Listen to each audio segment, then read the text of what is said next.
tempus klasis, direktleri bu biletlerine katışıp yer aldığımız.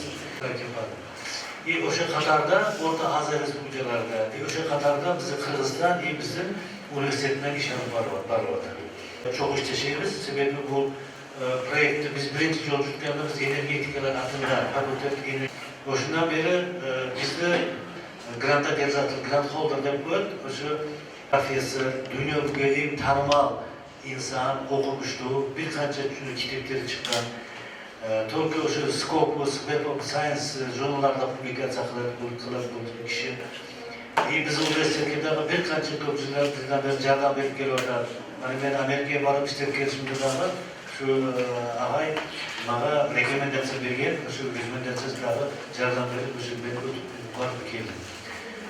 Bizim imanımız Petros Aksopoulos adı profesör ayağı bilan kelgan.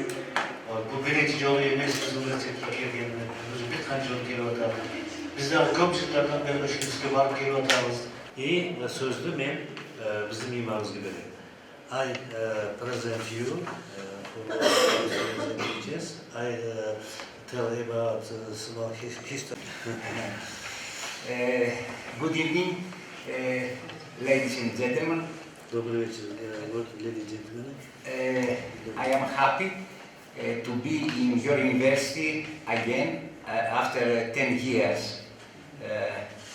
In a duration of 10 years, where I was the first time in your university.